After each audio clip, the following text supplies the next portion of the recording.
Alrighty, guys. How we doing today? Got Frank Gray, of course. We have Ashley Miller with Caliber Home Loans. How you doing, Ashley? Good. How are you? Well, good. We're doing this for one specific reason. We had a conversation the other day saying, does it benefit a salesperson to be attractive? And we talked about how we can get more views. Well, here we go. We finally got somebody in here worth it, right? Yeah, so we let's see if our views show we up. can have this conversation, I guess. I mean, because I'm the attractive one in the room. Well, yeah. That's right. Yeah. That's right. Now, the Collins, I've just charged my phone here, guys. Collins going to work in just a couple of seconds. But if anybody wants to call in, give it about 5 minutes. And or just a couple minutes, and we should be good to go there as well. Anybody have any comments? Or anything in particular they want to talk about? Just go ahead and throw it up there. Yeah, you wanna kick off the day, get things started. Say something. All right, so we're going to go over a hodgepodge of stuff today. The first one that I saw, I thought this was pretty funny. We were talking about this earlier. 2017 is going to be the year of Wells Fargo. Because Wells Fargo has consistently made the wrong decision time and time again. When faced with making the right decision, they just kept making the wrong decision, which has been really, really fun to watch. We're like wrapping the year up, and they're still at it. It's like, how many shitty decisions can one company make? Right. Have you followed any of the stuff that they've done? Following it. Oh my God, it's piss your pants funny. So this one is, they just fired the head of their mortgage operations. Consumer lending operations. Yeah. They fired him because he said that golden parachutes are a bunch of bullshit. And explain golden parachutes. Okay, so a golden parachute is when a CEO gets fired and they give him $100 million on the way out the door. Right. Now, generally when people get fired, it's not for doing a whole bunch of really good stuff. When you get fired, you've made a bunch of really bad decisions. Yes. And so that's what they've done. And who's giving out more golden parachutes than Wells Fargo this year? Nobody. I mean, how do we know? But they sure have given out a lot. I mean, was it Joe Stump? Is that his name? He was he was the big boss. Can you imagine Joe Stump, after getting kicked in the balls year after year after year, they finally can this guy and they give him like $100 million. I'm like, you just rewarded him for shitty decisions. Right. I know. Oh, you screwed up your loan today? Well, get the hell out the door. Here's $100 million. Yeah, here's $100 Yeah. million so you can just live your life with the absolute comfort and luxury for the rest of your life. So, do you bank with Wells Fargo? No. Can you imagine banking with Wells Fargo today? No. I mean, why with their car loans, they're giving people insurance that they didn't need for their existing, Wells Fargo patrons. They were opening up fake accounts for them. I mean, it's just one thing after another. Super, super good. So anyways, I'm pretty proud of them for that. You know, I just realized at the end of our show for tomorrow, we said for 2019, not 2018. Well, I think they've got a couple of years in them.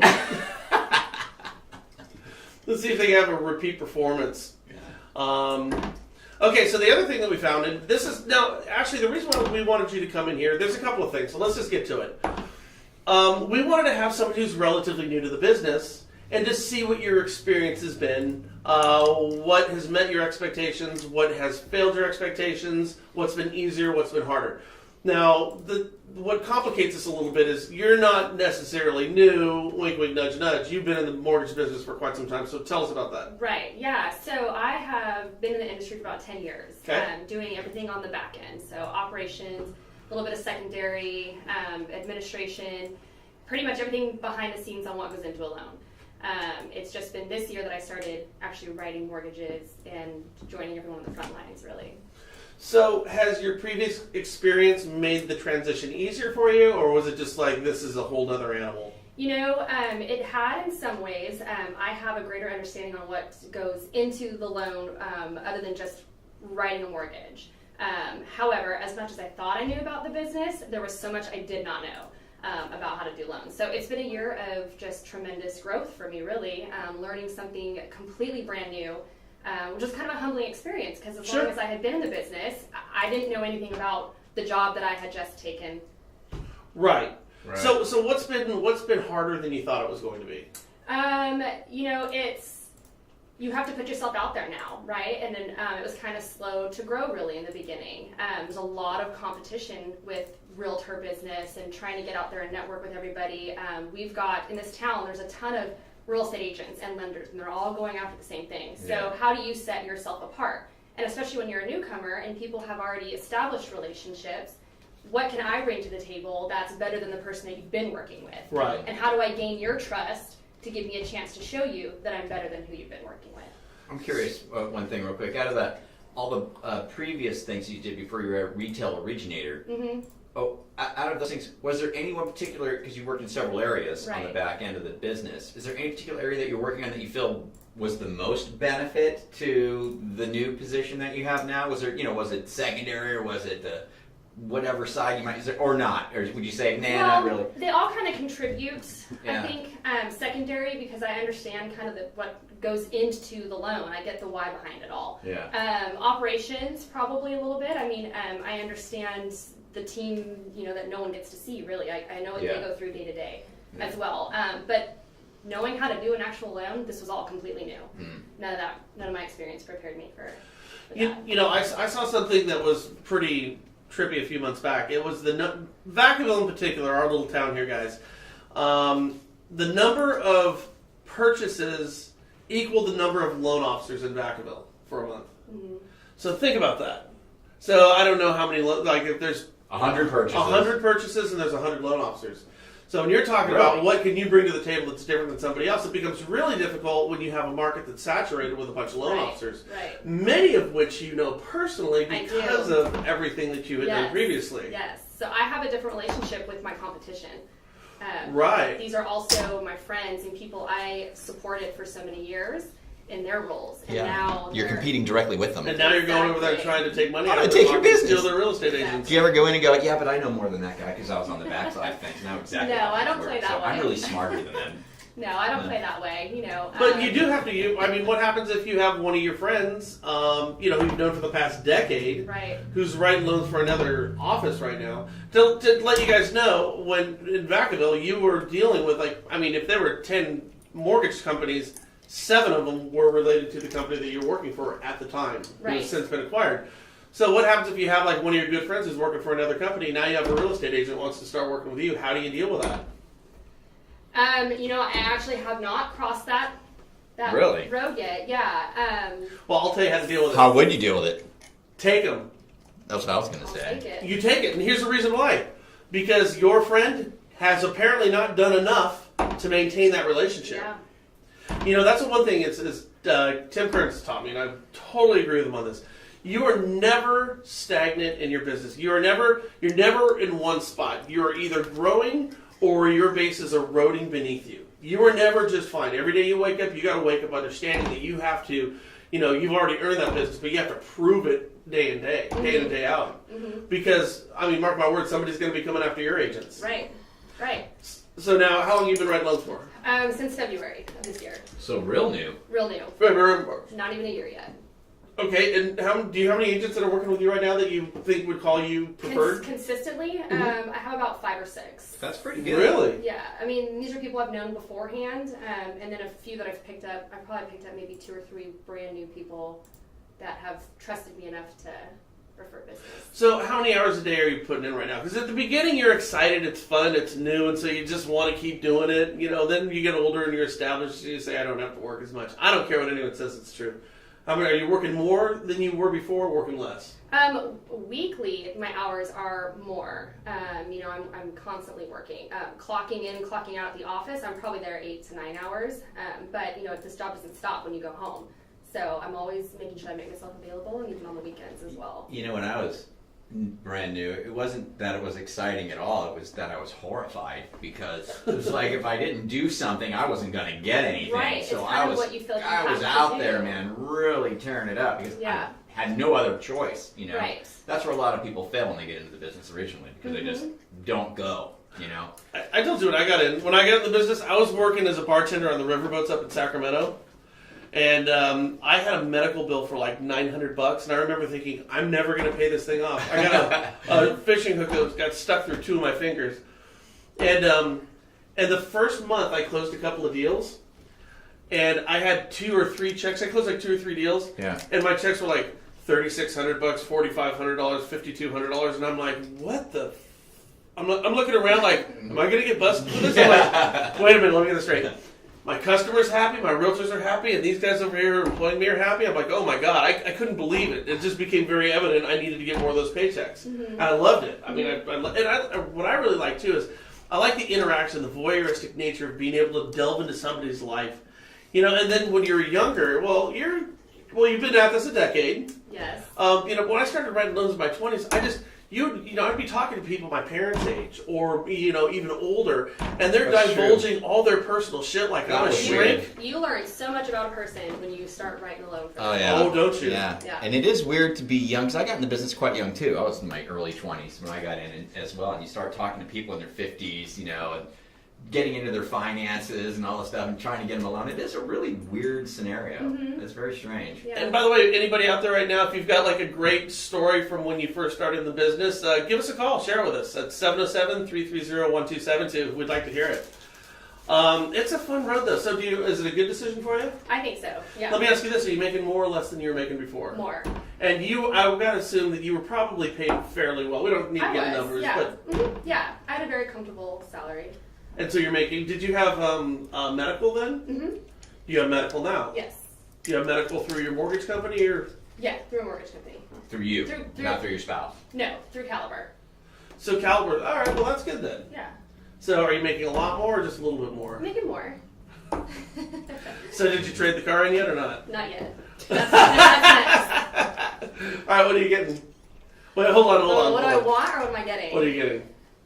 Probably a Tahoe. I'm gonna go. Well, you've got kids. I have kids. So Yeah, I've got kids. I've got dogs. I remind my kids that every day. If I didn't fucking have you little bastards, I would have a Maserati as my backup car right now. I'm just kind of kidding. No, I'm not. So, do you own your house right now? You're smack dab in the middle of millennials. So your business that you're getting right now, are you noticing any trends? Like, you know, we have a Travis Air Force Base, which is the biggest base on the West Coast over here. So we have a lot of people who focus on VA deals. You know, we've got the prison over here. You get a lot of the prison guards and stuff like that. Are you noticing any trends with your business? And I say this because there was an article that just came out today, a survey from Genworth Financial of CEOs and executives in the mortgage industry, and they believe that for 2018, that your first-time home buyers, your millennial groups, are going to outpace the rest of the housing market and significantly. Are you seeing, are you dealing more with younger people or any trends? Yeah, so I'm dealing with younger people. I get a lot of first-time home buyers that come through my office. A lot of my referrals are first-time home buyers. A lot of millennial. A lot of young kids. Yeah, a lot of young kids that are just starting out. How's their profiles looking? You know, it's hit and miss. Some are great. You know, they've great financial responsibility. You know, and then others, you know, it's the typical. No. It's a tank, you know, kind of thing. Yeah. But then that's an opportunity to, you know, kind of help them and coach them and get their, you know, business, have them trust me, and I can get their business a couple months down the road. So that's kind of been what I've been doing the last couple of months. Typical. So you said earlier, you said a moment ago, you said, well, how do I make myself stand out amongst other people? Especially in Vacaville, I'm sure it's this way everywhere, where we've got well-established people. I still know they were well-established when I started writing loans 20 years ago, and they're still there doing Still things. here, Right. yeah. How do you make yourself stand out? What's your marketing approach? Do you have something that you're doing? I mean, I'm working on some more stuff for 2018, things to kind of implement next year. But this year was all about making myself available, really. If I needed to be available on weekends, I was available on weekends. If they were working, I was working. So I think that kind of set me apart. You know, I was always answering my phone. I'm always free to go meet someone if they need something on the weekend. So that was kind of my one-up. If I heard that some of my competition wasn't working on the weekends, I would make myself available for that. It's interesting. What- I mean, Well, you know, it's how do you break in? Just be available. It's 101. You know, It's 101. Pick up your phone. I mean, seriously. How do you lose an account? Don't be available. Right. Right. It's a tough business. It's tough to be available all the time. Right. It's not easy on anybody. Right. You know, it's a drag to, you know, try and do something with your family, and then I got to do this. Right. You know, it's so I get it though. I get both sides. Yeah. But we I say this really time do. and time again. We've done studies and surveys with real estate agents ourselves, and it always comes back. It's the same thing every time. It's not technology. It's not systems. It's not rate. It's not closing. It is communicating with people. Mm-hmm. When you don't pick that phone up, it's really kind of a sad state of affairs. Like if you call a real estate office and even lenders, it's lenders and we're all, and you're kind of surprised when somebody actually picks up the phone. You're like, whoa, I wasn't really expecting this. So if you can just do these simple things, boy, I think it's the difference between being successful and not being successful. I really do. How do you, as a newer originator, we used to call it in my day going in the field, right? Where we go out and visit real estate offices, go in and traipse in, and how you doing? Maybe leave something in the box or whatever. You doing that? Yeah, I've done that. Been doing that. Putting things in boxes. How often do you do that? Once a week, I try to get out to the field. That's pretty good.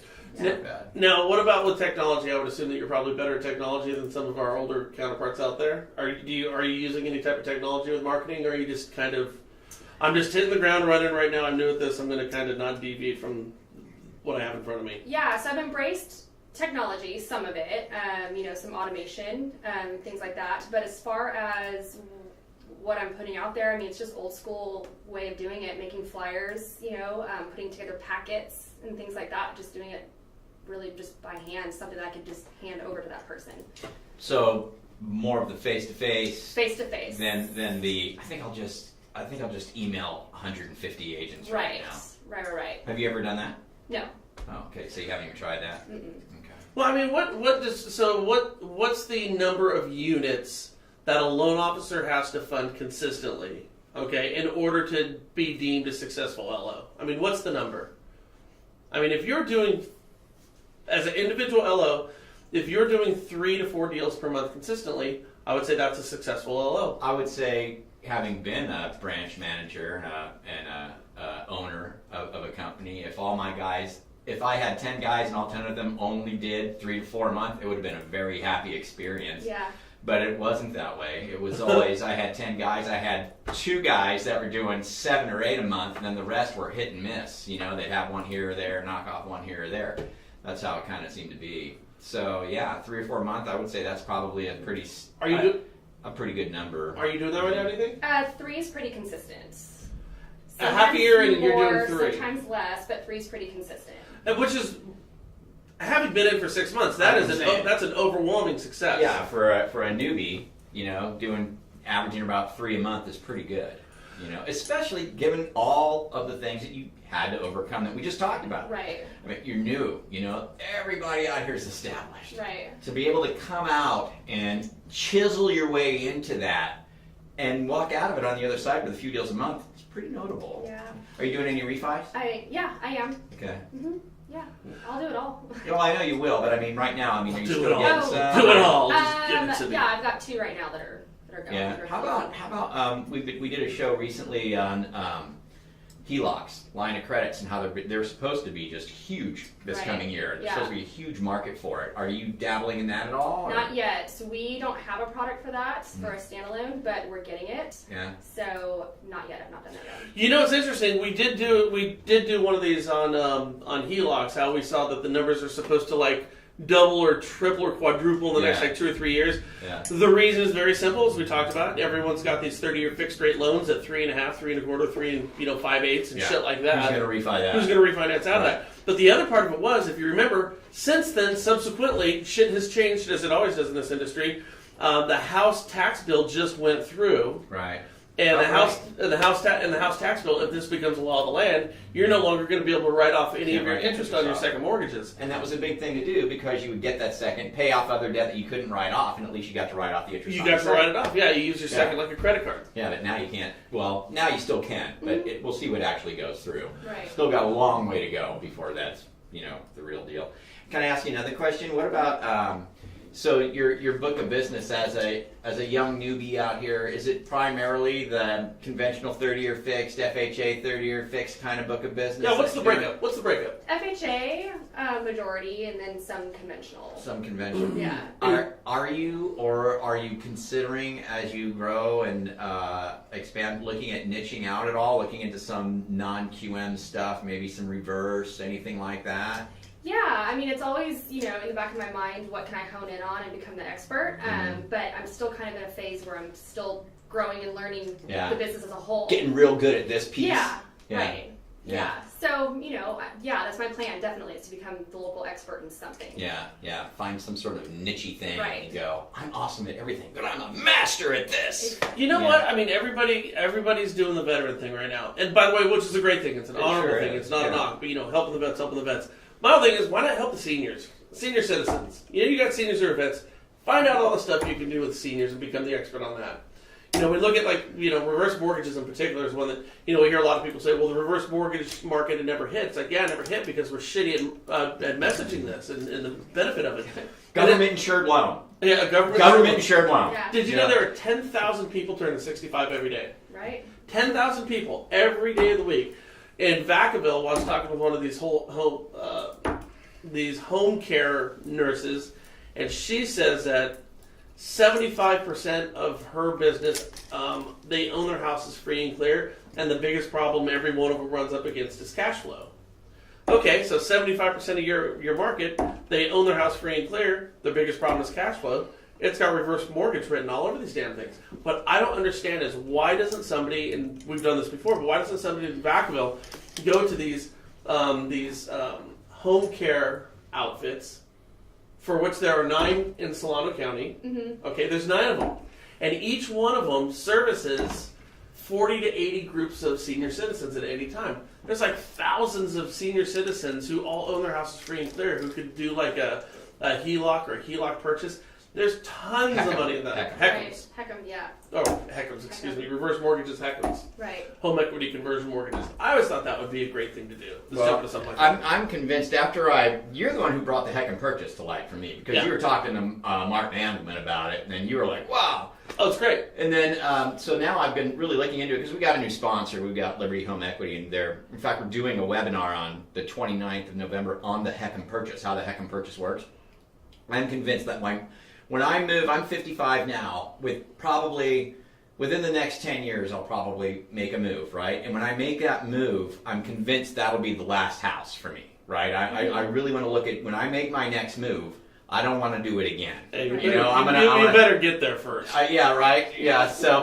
Right. But when I do, I'm convinced I'm going to do a Heck and Purchase, because why wouldn't I? It's like, the more you look at it, the better. Yes, I'll take this house. I'm going to live here till I die, and I'll never make a house payment on it. Yep. And you know what? And here's the truth. What about the heirs? What about them? Well, I'm going to live another 20-something years. You know what I mean? They'll get something out of it. If they don't, who cares? I get to live there for free for the rest of my life. You know what I mean? I'm not worried about it. When you start looking at all the benefits of it, particularly the Heck and Purchase, I can't believe that more people aren't doing those. I sat down with Martin Andelman, who's he's a blog columnist down in Southern California, who's just brilliant, crazy as all hell, but brilliant. And he does Heck and Purchases. We sat down for a couple hours, and then of course my in-laws they got old, and we started looking at these things. And the more I delved into them, it's just they make perfect sense. So I hope they're still around when I'm ready. Oh yeah, your MI on those things is going to be like 14%. I know. Anything could happen. Hey, by the way, guys, just once again, we had people calling yesterday. It was great. If you want to call in and share some of your stories with us or have any questions, it's 707-330-1272. Less than a year, 3 a month is great. That's from Chad. Hell yeah. Anything else up there? No, just people joining. Not a lot of comments today. So let me ask you this.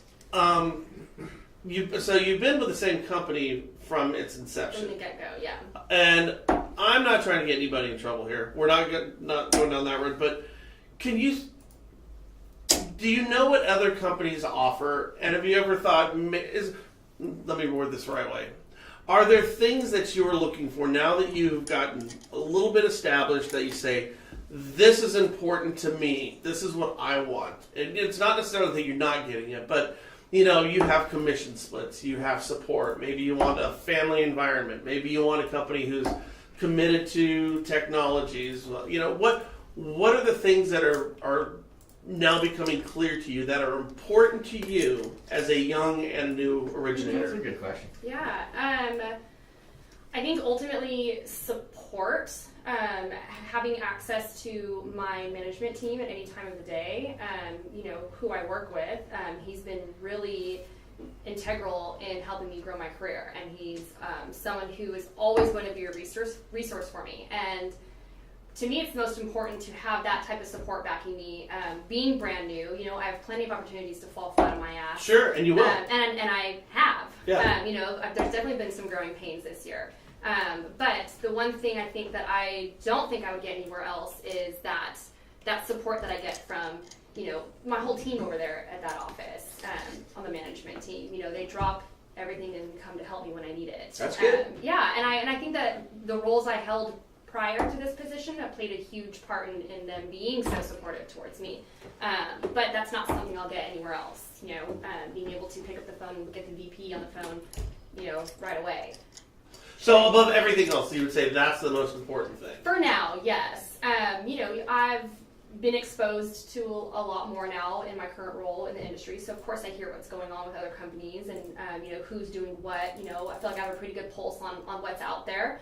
And there could be something that would maybe be a better fit, but what ultimately I need right now is that support system. I don't know if it really changes all that much though the older you get. I would say that would be at the top of my list from day one or after writing notes for 15 years. I think it never dawned on me because everything, there was a different time. But it never dawned on me that you wouldn't have your underwriters right there in front of your face every day. Right. It didn't dawn on me that, maybe my files are going to get shipped off, and if I want to talk to my underwriter, there is a chance I might not be able to because if they're not going to be made available to me. Right. I mean, that type of stuff would frustrate me. It would have ruined me, to be honest with you, because being able to go there and, pressure the underwriters and, have my team kind of push those deals through every now and then, it was hugely, hugely important. So it is a different time. What do we have? What did Kevin Bilberry say up there? You should put the phone number in the title of the post. Well, it is really big and bold right at the top of the screen. That's also in the preview too. Can they see that up? They can see the phone number up there. This is what they see, right? Yeah, that's the live preview right there. Okay, well, it's right there. So do you see, is this your chosen profession now? I mean, is this what you're going to do? Yeah, like I've kind of found it? Yeah, I think so. I wish I would have actually done this a couple years ago. Right, that's an interesting question because it would make me ask this then. So, okay, you've got 10 years in, most of your experience in the backside of the business. Now you're in the retail on the front side, the street level. You're saying you feel like this is your a possible career, right? Doing this. Do you think that you might have aspirations to go further up the chain? Like what happens with a lot of people is that they get in, they learn it, they start to have some success, right? They feel good. You start to feel pretty smart. You start to feel like you know it all, right? And then a lot of people, they feel like, well, I'm going to go out on my own. I'm going to open my own shop. I'm going to be my own brokerage. And I'm going to do my own thing. And I know that because I experienced it having raised one in particular, Stephanie Ham. I taught her from the beginning, right? Yeah. And she hasn't done that, but in my career of training loan officers and raising them up and watching them get better and become experienced, and all of a sudden you get some who go, well, I got this. Yeah. I'm gonna go out and do this thing on my own. And not surprisingly, I've seen a handful of those guys do that and seen them fail. Because they don't have that system anymore that you're talking about. When you go out and do it on your own, you really have to be, I think, really seasoned and really prepared to do that. So if you have any of those thoughts, squash them until you've got about 10 more years. I never. You know what I mean? Yeah. Because otherwise, it's a very difficult journey. From there. I'm in the mindset that anything's possible.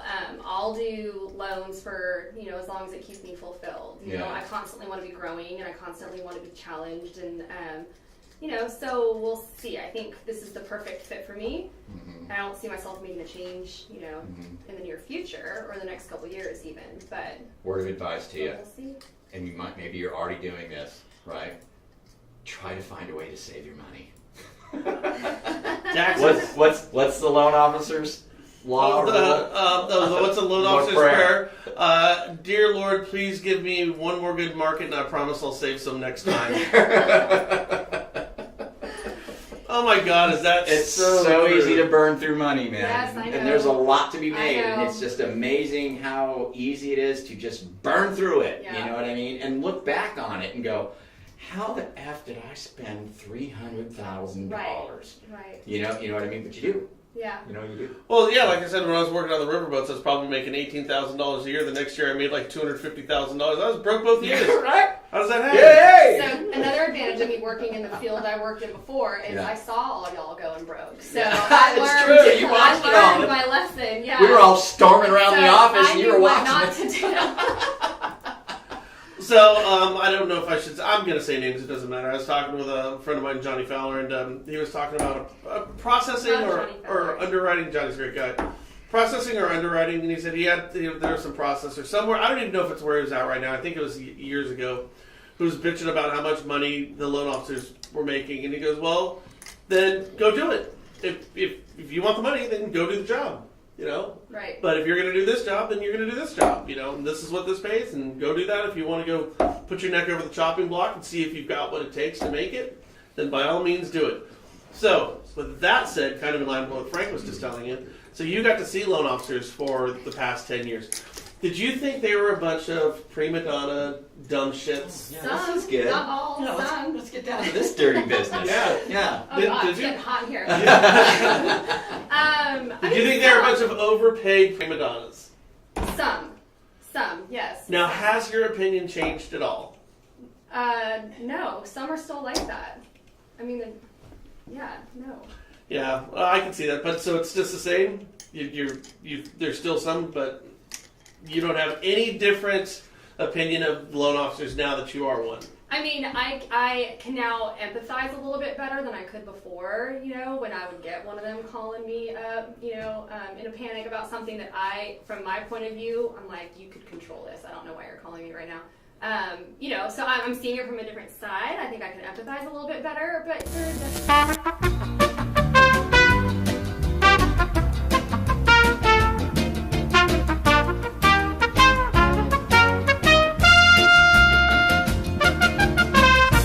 All right, guys. Sorry about that. Our computer froze up on us. We think it's from one of the cameras that we have in here. We've got 6 cameras hooked up, so we're still figuring some of this stuff out. It could be because I left the window open the other night and it rained, and so that was not good. So we got a little money wrapped up in this computer over here. Hey, so just one other thing I want to say. Again, if anyone wants to call in, it's 707-330-1272. Give us a buzz. The second thing is I'm going to be up in Seattle this upcoming Monday and Tuesday, and I'm going to be there the whole week, but I intend to work on Monday and Tuesday. I got some people I need to meet up in Seattle, so I'm going to make it a work day. I need to crash an office. So if you're up in Seattle, and you wouldn't mind letting a vagrant just kind of, spend a day over there, just kind of loiter, that would be really helpful for me. And I'm going to shoot we're going to shoot some stuff up there, so it might be a little bit of fun. So again, if you're in Seattle, the Seattle area, let us know. That would be really, really helpful. Okay, so now getting back to where, what were we talking about before? We were talking about now that you're in LO, and we were talking about how some LOs were these, pain in the ass prima donnas bossing the team around, one of those. and if she had, and I think we left off where, have you done it now that you're on the other side? Have you gotten in there and gotten a little, hey, let's get moving here, and to bossy, and to reboot this, guys, the reason why we have Ashley in here is Ashley's relatively new to the game, writing loans. You've been doing it now for 6 months, so we wanted to get a new loan officer's perspective. Where was our expectations met? Where did we fail? What was easier? What was harder? The one unique thing about Ashley is she's got 10 years working on the back end for a company, so she's acutely familiar with loan officers and their habits. Sometimes you can see it too. You'll get a loan officer who'll go in there and push around an underwriter, or be kind of a pain in the butt. And I can see why that would create animosity and with loan officers and staff. Mm-hmm. So you said that now that you're a loan officer, it met your expectations, that some of them are just prima donnas, yes, and some of them are A-okay. Right. Yeah. but you haven't gone in there and been, hey, getting a little huffy puffy. I don't think so. With the processing no, I don't side? think so. No. We should get one it's of our not my processors in here personality. next week and just find out. Tell us about Ash Miller. Exactly. Behind the What's scenes. your honest opinion? It's really not my personality, I think, to to act like that. So it doesn't come naturally to me to speak to people that way. So You I ever? would say no, I have not done that. I know some loan officers over at that office who it was very natural for them. Okay, so let me ask you this. I think I know who you're First of all, Yeah. David Stevens is on, and Oh. he's telling me my dart shots are all over the place. So you don't understand, Dave. I'm actually working the cricket circuit. I'm going for the 15 and then the bullseye. So just so you know. Well, by the way, guys, I don't know if I told you this, but for years when we were over in Fairfield, when we would write our shows, we had a dartboard. You know how people buy dartboards and pool tables? They use them once, and your pool table just becomes a place where you fold laundry. Our dartboard, we played darts every day, probably for 3 or 4 hours a day, as we would write our stories in between everything. That was what we did the whole day. We got to the point where we got pretty darn good at these things. Hey, I want to ask you this. So what's been the hardest thing for you to do? Is it sales reluctance, going into an office, not having, maybe the skill set, being maybe a little nervous about what you know, what you don't know? What's been the hardest thing for a new LO? Sales reluctance for sure. Okay. Just walking into offices with that fear that they just don't want me there, and also the fear of getting into conversation with someone and they start asking questions that I can't answer. Mm-hmm. But what I've learned though is that if you communicate effectively and just tell them, I will find that out for you, it's okay to not have the answer right up front. So that's been a huge learning lesson for me, because I like to know everything, to be confident in who I'm talking to. That stops a lot of new LOs from getting started Yeah. because they don't feel they have enough in their reservoir Right. to go out and get things going. But I always just teach my guys, just go. You know what I mean? Because you're going to get the real experience. You can always do what you're saying. Call in and find out, because Yeah, you'll never phone a feel like friend. you'll never feel like you're fully equipped. Well, and here's the deal. So, and by the way, you never know everything in this industry. Right. You're just never going to, because it's constantly in flux. Constantly It's changing. constantly changing. But it reminds me of Jeremy Forcier. He's a loan officer out here in Petaluma. One of the best LOs. He was the one I referred my brother to when he actually bought a house. Okay. And so, anyways, Jeremy Forcier, he always saw not knowing something as another opportunity to talk with that client again. And talking with that client again meant it was another opportunity to ask for the business. Yeah.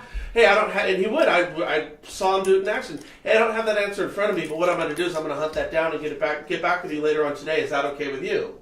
And then, what are you going to say? No, I need to know now. Well, no. People say that'd be absolutely fine. He goes, and then he would ask for the business. He always had a call to action. Then he'd run it down. It was another opportunity to ask for the business again.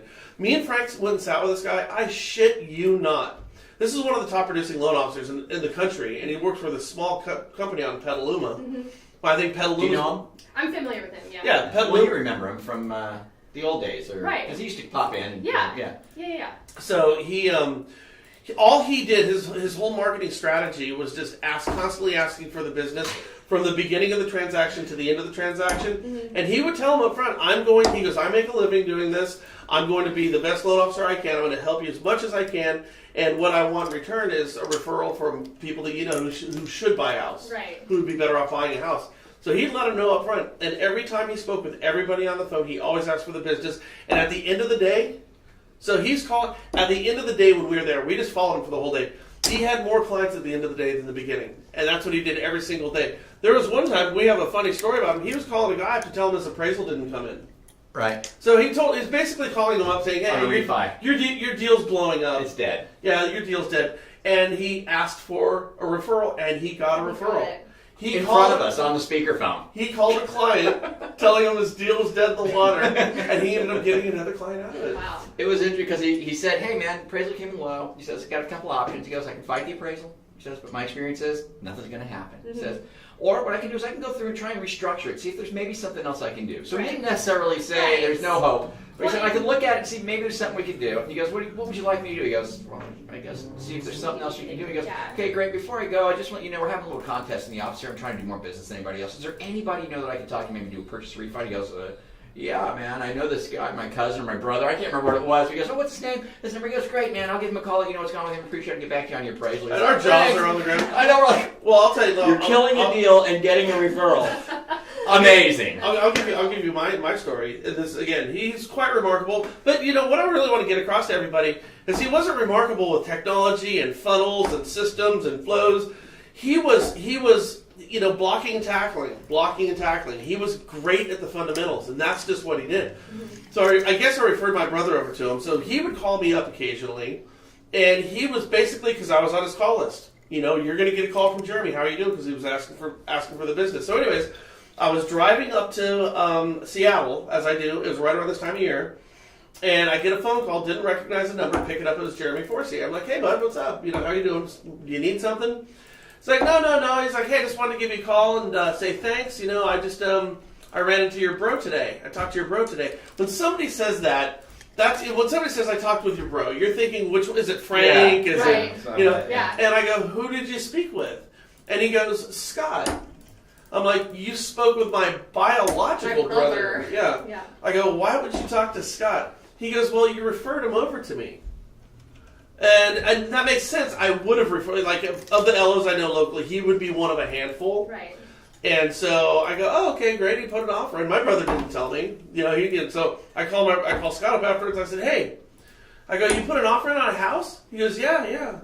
I go, did I referred Jeremy over to you? He goes, yeah. I go, when did I do that? He goes, I swear to God, about a year ago. Wow. I go, about a year ago, and I know his tenacity. He's psychopathic with his marketing approach, Jeremy is. I go, how often did that dude call you? He goes, every week. I go, Jeremy called you every week for the last year. He goes, no. He goes, and he had 2 assistants. He goes, somebody in his office would contact him every week. I go, what would they say? He goes, just checking to see if they're, still looking for a house, if there's anything they can do. I go, did you find that annoying? He goes, no. He goes, I actually found it really helpful.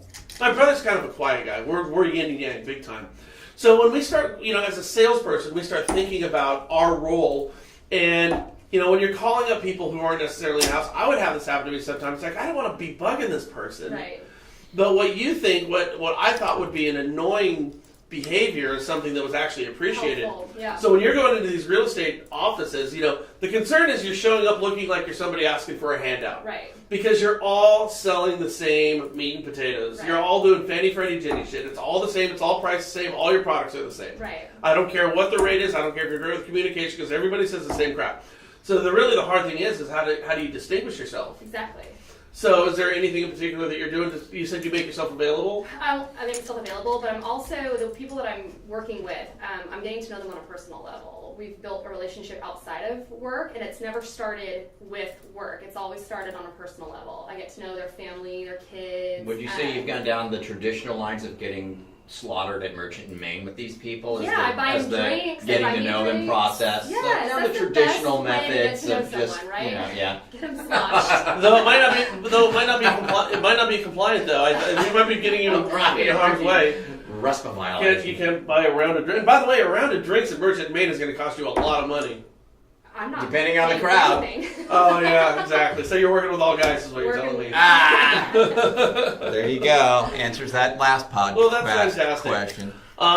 So did you ever see? So you said this is what you're going. You intend on doing this. This is going to be your chosen profession. Yeah. You're going to be doing it. You've been doing it for 6 months. You see any changes? You bringing on teams? You want to grow your real estate agency? Oh, yeah, you want to? absolutely. Is there any technologies you want to work with? What's the next step for a newbie? I mean, the team building things. So, I'm working with Stephanie Ham, and I could see in the next 5 years, us running a team together. Really, I think that would be the short-sighted goal. Would be to put a team together and get that working, running like a well-oiled machine. So 10 years. What year is it? Is it 2017 or is it 2017? 2017. It's almost over. That's so right. That's why the end of our show tomorrow was wrong.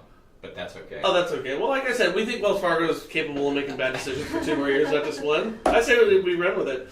So you came in right with the housing crash, essentially. Did the housing market crash before or after you got in the business? Before. So you don't remember a pre-crash world? Only from, no. I mean, obviously I've heard all the stories. Oh, yeah, when did you get in? I got in right after the crash. 2008. Oh, wow. Yeah, that was right in the thick of it. Answering right. phones. Wow, that was right. Interesting. They were hiring people at that time. Okay, so some of the key takeaways from NAR over the past 10 years since you got in the business.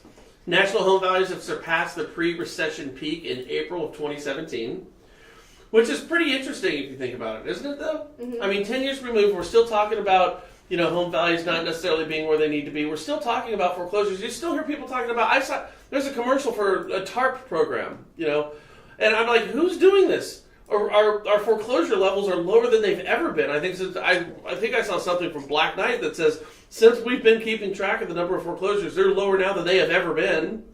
And now we're seeing 10 years removed, home values have surpassed, I think, in almost every major metro market. And I'm going to be going up to Seattle, which the median sales price for a house, because I was just doing a little gig up there, it's like $749,000. Is it really? Yes, it really is. Yeah, it's really $750,000 to buy a house up in Yikes. Seattle, your average house. It's weird that you're right. It's like this. The meltdown is one of those incidents that here we are 10 years later, still looking back at it, still talking because about it. It still feels like it was just yesterday. It feels like it was yesterday. It's one of these. It was a cataclysmic event. Right. You know what I mean? There's not a lot of things that happen in the world that you're still talking about, and like this 10 years down the road. Well, I'll tell you the reason why. Because we talk with a lot of LOs when we travel around the country. And somebody gives you a brief bio of themselves, any loan officer who's, our age. And it always starts with, I was really smart and then it happened, then I was really dumb. I was doing great and then my life completely fell apart. Everybody's got a version of that story. Right. And so that's a hard thing to really kind of walk yourself back from, isn't it? Okay, since then we saw, now 10 years removed, robust job, this is, by the way, is all from Realtor.com, robust job growth, and a 17-year low in unemployment rates in October. They're huge drivers for the housing market. Well, since Trump got in. Well, hey. So we got a 17-year low in unemployment. But the question is, are they fully employed? Are they partially employed? I don't know if Dave Stevens is still on here. But no, he left. He said bye and happy Thanksgiving. Oh. Well, one of the things he talked about is the nature of the employment that we have today versus a decade or 2 decades ago. You would go get your W-2. You'd work at a job for 20, 30 years, that type of thing. Now a lot of these kids coming out of college, they're coming in as contracted workers. Right. How do you qualify a contracted worker? And then you have people who are moving from job to job, so you don't have the stability and you don't have the type of income because our underwriting guidelines are set for a world that simply doesn't exist anymore. Are you seeing that? I've seen it, yeah. I've seen it. Not frequent, but... But you're seeing young people with kind of contracting here and there popping around? Yeah, I just had a file came across me the other day.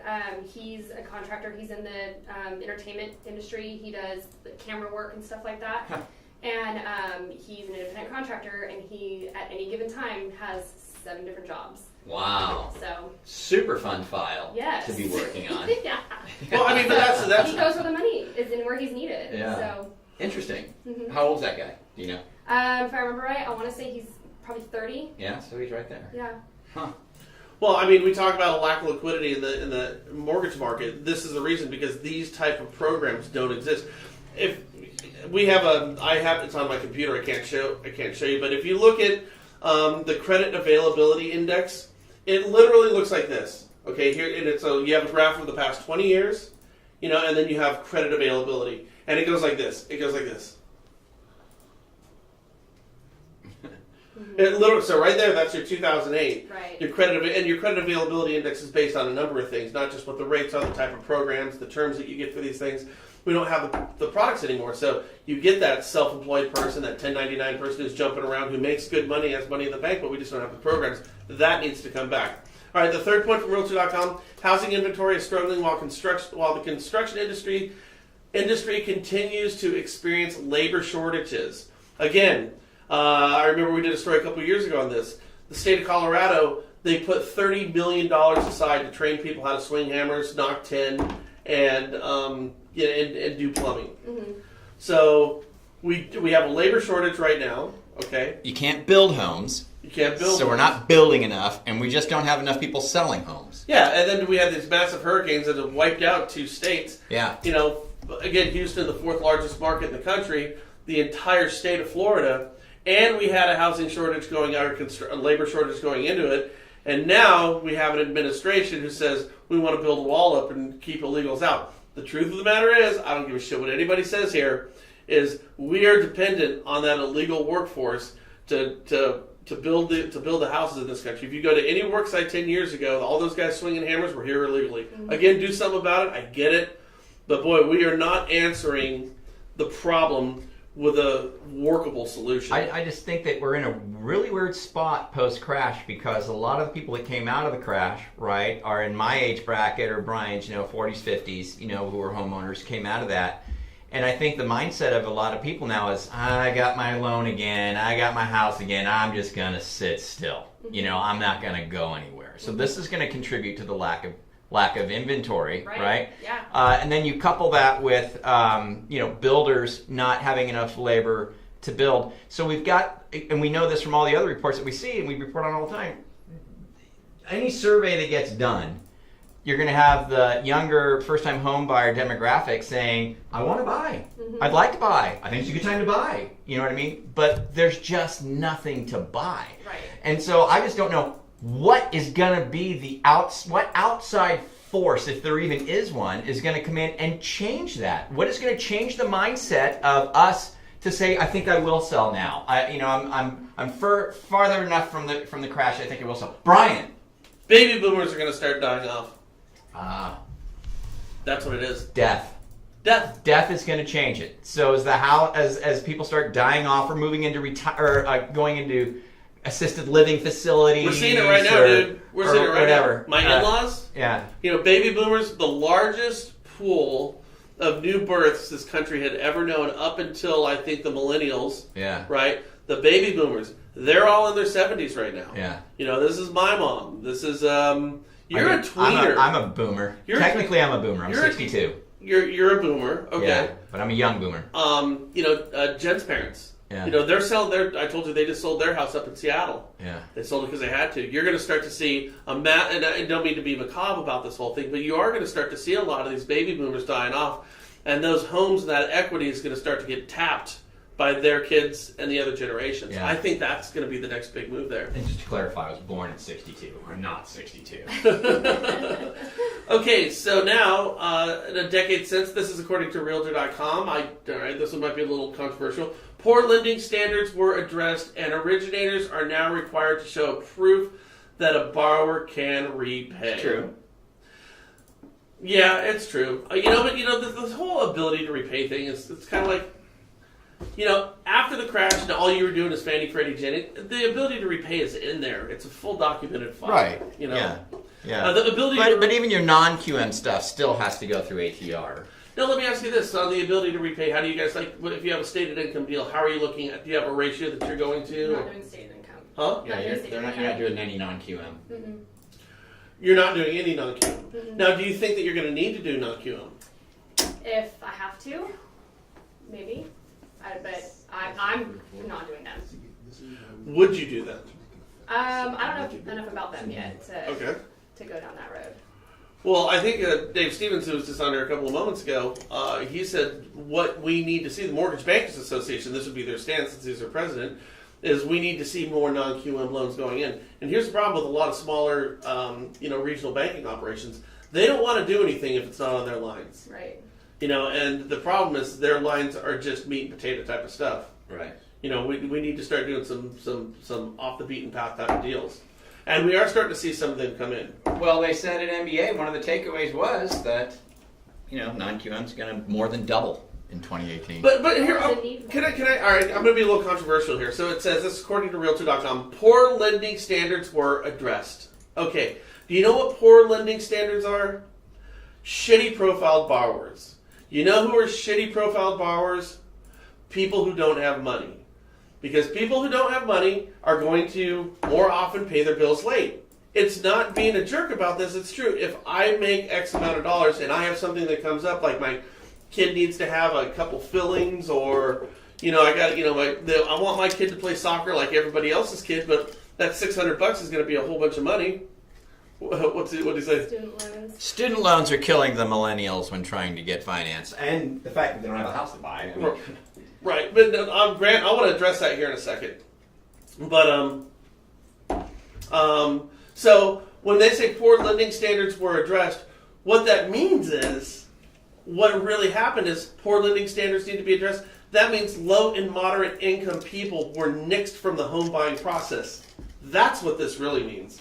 So we have our stated objectives from the GSEs and from HUD to serve the underserved communities.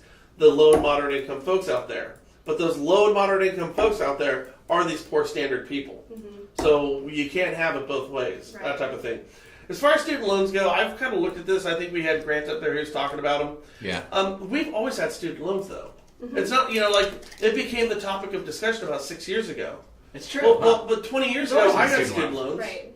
Everybody's had student loans. And did you know there's in a whole bunch of states, I know they have this in Illinois right now, but you can actually get a house, and through the loan program that you have in Illinois, and I want to say, in Missouri and Illinois, you can actually get a loan, and through that loan, it pays off or forgives your student loans. Right. Your federal student loans. Yeah. So we're actually creating products right now, which I think is bullshit, but we're using community redevelopment money to pay people's student loans off. They sign for those loans.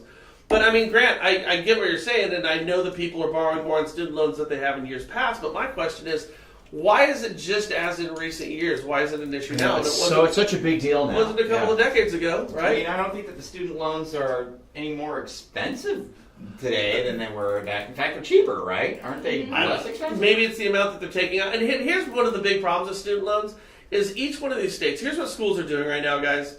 Okay, first of all, every major university is sitting on endowments in the billions. I mean billions and billions and billions of dollars. So every year they say, well, we've got to raise tuitions. No, you don't have to raise tuitions. You just need to tap into your billions. Right. So did you know, for example, that Stanford University, all that money was given to Stanford, okay, from Stanford. Stanford gave it to Stanford, his namesake school. They own all that land in Palo Alto.